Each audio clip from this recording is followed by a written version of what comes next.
Before we discuss the similarities between Hinduism and Islam, let us understand the definition of Hinduism and Islam.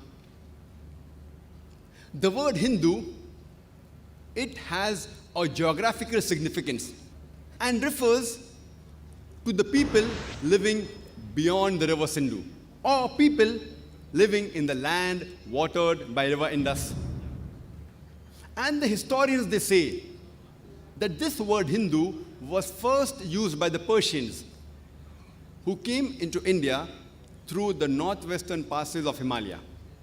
And historians also say that this word was used by the Arabs to describe the Indians.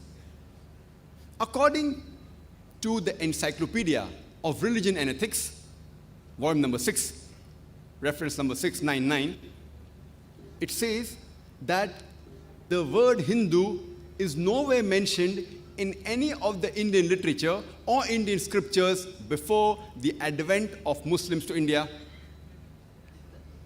And according to Pandit Jawaharlal Nehru, he writes in his book, The Discovery of India, on page number 74 and 75, he says that the earliest occurrence of the word Hindu can be traced to a source 8th century CE, that's a tantric of 8th century CE. That means the first time the word Hindu was used is in the 8th century CE in a tantric, and it was used to describe a group of people. It was never used in relation to religion. The use of the word Hindu in relation to a religion is of late occurrence according to Pandit Jawaharlal Nehru. The word Hinduism is derived from the word Hindu, and it was first used by the Englishmen, the Britishers, in the 19th century to describe the group of religious beliefs and practices of the people of India.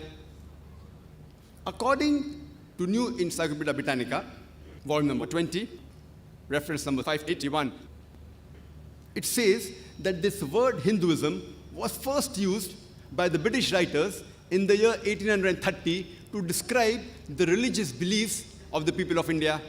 So this word Hinduism is given by the Englishman.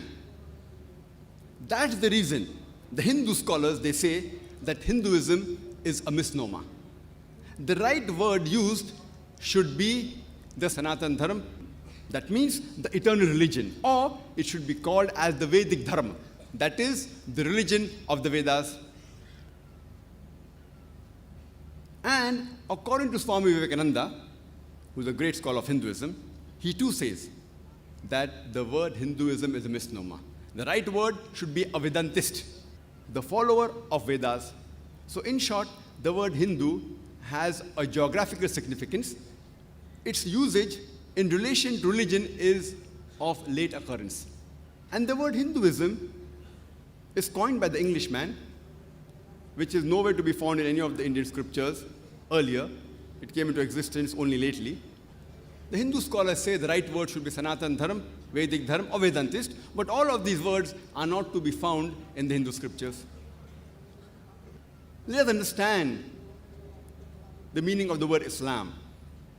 Islam comes from the Arabic word salam, which means peace. It is also derived from silm, which means to submit your will to Almighty God. So Islam, in short, means peace acquired by submitting your will to Almighty God. And this word occurs in the glorious Quran and several authentic hadith of the Prophet. It's mentioned several places in the Quran, including Surah Al-Imran, chapter 3, verse number 19, and Surah Al-Imran, chapter number 3, verse number 85.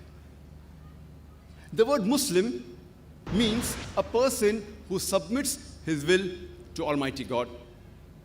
And this too occurs several times in the authentic hadith and several places in the glorious Quran, including Surah Al-Imran, chapter 3, verse 64. There's a misconception that Islam is a new religion which came into existence 1400 years back, and Prophet Muhammad, peace be upon him, was the founder of this religion. In fact, Islam is there since time immemorial. Since man set foot on the earth. And Prophet Muhammad, peace be upon him, is not the founder of the religion of Islam, but he is the last and final messenger of Almighty God. In this talk of mine on similarities between Hinduism and Islam, I will not be speaking about those similarities which are known by almost all the followers of both the religions. For example, both the religions say that you should not steal. Both the religions say that you should speak the truth, that you should not lie. Both the religions say that you should be kind, that you should not be cruel. In fact, today, I'll be speaking about those similarities between Hinduism and Islam, which is not commonly known by most of the followers of the religion, except a few who are well versed with the scriptures.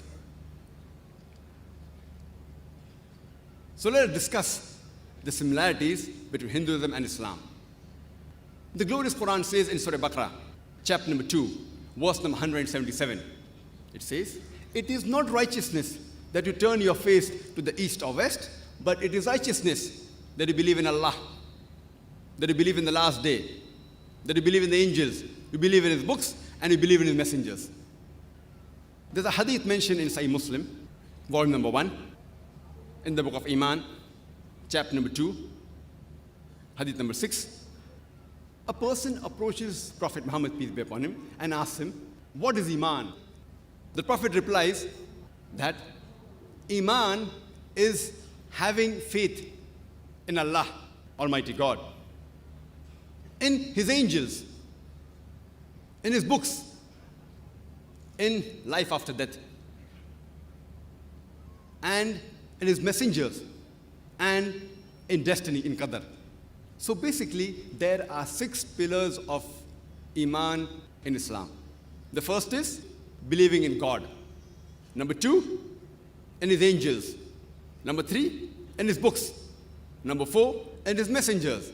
Number 5, in the hereafter, that's life after death. And number 6, in Qadar, that is destiny. So let us discuss the similarities between Hinduism and the pillars of Iman in Islam.